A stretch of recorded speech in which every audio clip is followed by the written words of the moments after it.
इसके Grimm reaper ability के चलते ड्रैकुलोस हार जाता है, जिसके चलते दोनों ही पोकेमोन ट्रेंड्स के तीन पोकेमोन हार चुके थे। चौथे पोकेमोन के तरह ऐश अपने इस पोकेमोन यानी कि पिकाचू को चूज करता है, जो कि बैल करता है ग्राउंड टाइप पोकेमोन सेबरलैक्स से। सेबरलैक्स पूरी तरह से डोमिनेट कर रहा होता है। लास्ट में पिकाचू किसी तरह से उसको डिफीट कर देता है, बट अब वो वीक हो चुका था। टाइसन अपने पांचवे पोकेमोन की तरह चूज करता है फैंगाम को, जो कि पिकाचू को डिफीट कर देता है। ऐश भी अपने पांचवे और सेकंड लास्ट पोकेमोन की तरह गेंजा को भेजता है। दोनों ही पोकेमोन्स में इंटेंस बैटल चल रही होती है। अब आगे ग्रीनिंजा यूज करता है एरेलेस अटैक का, वहीं पर फैंगाम यूज करता है आइस फैंग अटैक का। दोनों अटैक टकरा जाते हैं और क्योंकि ये दोनों अटैक इक्वल होते हैं, दोनों पोकेमोन्स को डैमेज पड़ता है। बट यहाँ पर एक ट्विस्ट आता है। आइस फैंग के चलते गेंजा जम जाता है और अब वो मूव नहीं कर सकता था। फैंगाम के पास ये काफी अच्छा मौका था। वो स्ट्रॉन्ग अटैक जैसे कि आइस पंच और फैंटम फोर्स का यूज करके गेंजा को डैमेज देता है और वीक कर देता है। बट एक बार जब गेंजा आइस के बाहर आ जाता है, तब वो भी फैंगाम को डैमेज देता है।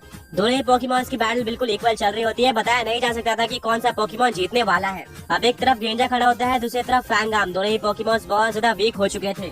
टाइसन बोलता है फैंगाम हमें लीड लेनी होगी, अभी आइस पंच अटैक का यूज करो। फैंगाम गेंजा की तरफ बढ़ रहा होता है। जैसे ही वो गेंजा के पास आ जाता है, गेंजा यूज करता है डबल टीम अटैक का, जिससे फैंगाम पूरी तरह से कंफ्यूज हो जाता है कि असली गेंजा कौन सा है। ऐश बोलता है बहुत बढ़िया गेंजा, अभी वाटर पल्स अटैक का यूज करो। ऐश के गेंजा के साथ उसकी सारी फेक कॉपीज वाटर पल्स का यूज करती है और इतने सारे वाटर पल्स को फैंगाम डॉज नहीं कर पाता, जिससे सारे वाटर पल्स उसके ऊपर लग जाते हैं। उसको बहुत ज्यादा डैमेज पड़ता है। अल्टीमेटली वो हार जाता है, यानी कि ऐश ने टाइसन के 5 पोकेमॉन को डिफीट कर दिया था। टाइसन बहुत ज्यादा डिसअपॉइंटेड होता है, क्योंकि वो एक टाइम पे गेंजा को डिफीट कर सकता था, पर लास्ट मोमेंट में बैटल पलट जाती है। ग्रीनिंजा और ऐश बहुत ज्यादा खुश होते हैं। ऐश बोलता है कि ग्रीनिंजा अब हमें सिर्फ और सिर्फ एक पोकेमॉन को डिफीट करना है, उसके बाद हमें ये सिंबल मिल जाएगा। अनाउंसमेंट होती है कि एक पोकेमॉन ट्रेनर ने 5 पोकेमॉन डिफीट कर दिए हैं टाइसन के, कि ऐश ने टाइसन के 5 पोकेमॉन डिफीट कर दिए हैं। सभी लोग खुश हो जाते हैं। टोबियास बोलता है कि मुझे ऐश के ऊपर पूरा भरोसा था, अगर मैं नहीं तो सिंबल वही जीत के आएगा। बट ऐश अपना ध्यान रखना, लास्ट पोकेमॉन बहुत ज्यादा स्ट्रॉन्ग होने वाला है। मैंने भी 5 पोकेमॉन से डोमिनेट किया था, पर लास्ट पोकेमॉन ने मेरे 2 पोकेमॉन को डिफीट करके बैटल जीत ली थी। ऐश और गेंजा सेलिब्रेट कर रहे होते हैं। टाइसन अपने लास्ट पोकेमॉन को निकालता है और बोलता है कि ऐश जीतने से पहले सेलिब्रेट मत करो,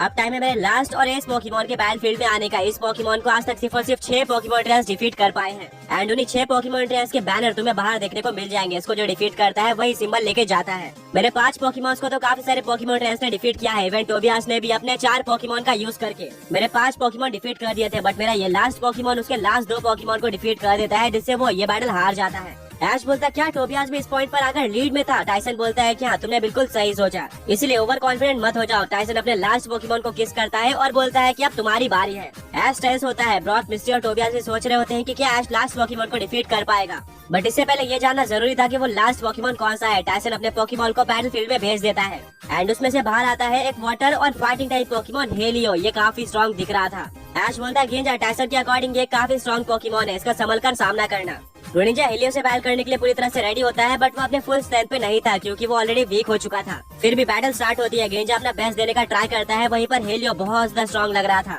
स्पीड के मामले में वो गेंजा से भी ज्यादा फास्ट था। हेलियो यूज करता है हाइड्रो पंप अटैक का, जिसके काउंटर में गेंजा वाटर शूरिकेन का यूज करता है। वाटर शूरिकेन को डिस्ट्रॉय करते हुए हाइड्रो पंप गेंजा के ऊपर लग जाता है, जिससे गेंजा को डैमेज पड़ता है। ऐश बोलता है गेंजा डबल टीम का यूज करो। गेंजा अपनी काफी सारी फेक कॉपीज को बना लेता है, एंड उसके सारी फेक कॉपीज डार्क पल्स का यूज करती है। काफी सारे डार्क पल्स एक साथ हेलियो पोकेमॉन के ऊपर आ रहे होते हैं, पर तभी वो हाई जंप किक अटैक का यूज करता है, जिससे वो ऊपर कूद कर सारे अटैक को डॉज कर लेता है। एंड सारे गेंजा में से वो एक गेंजा के ऊपर हाई जंप किक अटैक का यूज करता है, एंड शॉकिंगली वही रियल गेंजा था। ऐश पूरी तरह से शॉक रह जाता है। गेंजा नीचे गिर जाता है और वापस उठ नहीं पाता, यानी कि वो ये बैटल हार चुका था। टाइसन बोलता है हेलियो बहुत बढ़िया, इसमें ज्यादा टाइम नहीं लगा। रेफरी बोलता है कि गेंजा अब आगे लड़ नहीं सकता, यानी कि अब ऐश के पास एक आखिरी पोकेमॉन बचा हुआ है। ऐश बोलता है आखिर हेलियो ने कैसे पहचान लिया कि रियल गेंजा कौन सा है? टाइसन बोलता है कि मैंने बताया कि हेलियो मेरा सबसे स्ट्रॉन्ग पोकेमॉन है, एंड वो इन स्पेशल पावर्स का यूज करके सारे पोकेमॉन्स को डिफीट कर देता है। उसको हल्के में मत लो। ऐश डिसअपॉइंटेड होकर अपने गेंजा को पोकेबॉल के अंदर वापस लेता है। अब उसके पास उसका लास्ट पोकेमॉन बचा हुआ था, जिसका पोकेबॉल वो बाहर निकालता है और बैटल फील्ड में भेज देता है। वो पोकेमॉन और कोई नहीं बल्कि सेप्टाइल था। इससे पहले सेप्टाइल ने इस बैटल के अंदर एक पोकेमॉन को डिफीट कर रखा था, एंड वो डायरेक्टली सबसे स्ट्रॉन्ग पोकेमॉन हेलियो के सामने आया है। हेलियो और सेप्टाइल की बैटल स्टार्ट हो जाती है। दोनों ही पोकेमॉन अपने ट्रेनर को जिताने के लिए बेस्ट देते हैं। सेप्टाइल लीफ ब्लेड और लीफ स्टोन जैसे अटैक का यूज कर रहा होता है, वहीं पर हेलियो वाटर गन और हाइड्रो पंप का यूज करता है। भले ही हेलियो स्ट्रॉन्ग था, पर सेप्टाइल अपने टाइप के चलते हेलियो के ऊपर भारी पड़ रहा था। उसके अटैक सुपर इफेक्टिव थे, जो कि टाइसन ने बिल्कुल भी एक्सपेक्ट नहीं किया था। वो अपने हेलियो को एक्वा टेल अटैक यूज करने बोलता है, वहीं पर सेप्टाइल यूज करता है पाउंड अटैक का। था कि पहले हार कौन मानता है। एक्वाटेल से सेप्टाइल को डैमेज पड़ता है, वहीं पर पाउंड से हेलियो को डैमेज पड़ता है, बट अब सेप्टाइल थक चुका था, इसीलिए वो अटैक करना बंद कर देता है और वहाँ से हट जाता है। टायसन बोलता है क्या तुम्हारे सेप्टाइल में इतनी ही पावर है? वो एक्वाटेल को भी नहीं सह सकता। वेल हमें इससे क्या, हेलियो अभी हाइड्रो पंप अटैक का यूज करो।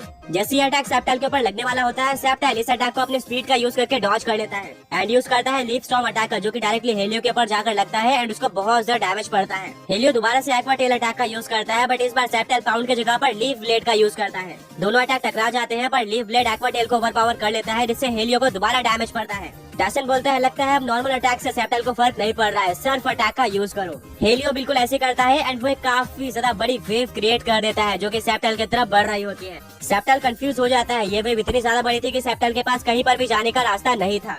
ये वेव सेप्टाइल के ऊपर लग जाती है और पानी में सेप्टाइल पूरी तरह से गायब हो जाता है। ऐश बोलता है सेप्टाइल क्या तुम ठीक हो? बट सेप्टाइल की कोई भी आवाज नहीं आती। वहीं पर दूसरी तरफ हेलियो पानी के अंदर खेल रहा होता है। धीरे धीरे पूरा पानी हटता है और देखने को मिलता है कि सेप्टाइल नीचे गिरा हुआ है, वो कुछ भी आंसर नहीं दे रहा। रेफरी वहाँ पर जाता है और काफी टाइम वेट करने के बाद फाइनली वो डिक्लेयर कर देता है कि सेप्टाइल अब लड़ नहीं सकता। इससे पहले कि वो लास्ट लाइन बोलता है, सेप्टाइल मूवमेंट दिखाता है, यानी कि वो अभी भी आगे बैटल कर सकता था। रेफरी थोड़ा और टाइम वेट करता है और सेप्टाइल वापस खड़े हो जाता है। ऐश रिलैक्स फील करता है क्योंकि एक टाइम पर ऐसा लग रहा था कि सेप्टाइल हार चुका है और ऐश को सिंबल नहीं मिलेगा। बट हम ये नहीं भूल सकते कि सेप्टाइल अभी भी बहुत ज्यादा वीक था, इसलिए ऐश बोलता है सेप्टाइल फाइनल अटैक का यूज करो। सोलर बीम सेप्टाइल एनर्जी इकट्ठा करना स्टार्ट कर देता है। वहीं पर दूसरी तरफ हेलियो हाइड्रो पंप का यूज करता है। इससे पहले कि ये अटैक सेप्टाइल के ऊपर लग जाए, उसको सोलर बीम क्रिएट करना होगा, वरना वो ये बैटल हार सकता है। हाइड्रो पंप सेप्टाइल के बिल्कुल करीब आ जाती है और तभी वो सोलर बीम क्रिएट करके लॉन्च कर देता है, जिससे सोलर बीम हाइड्रो पंप को पूरी तरह से डिस्ट्रॉय कर देती है और डायरेक्टली हेलियो के ऊपर जाकर लगती है और हेलियो पीछे वॉल पर जाकर टकरा जाता है और जमीन पर गिर जाता है। वो अभी नहीं रहा था। टायसन पूरी तरह से शॉक रह जाता है क्योंकि उसने आज तक इतनी ज्यादा स्ट्रॉन्ग सोलर बीम कभी भी नहीं देखी थी। इसमें सेप्टाइल ने अपनी पूरी एनर्जी लगा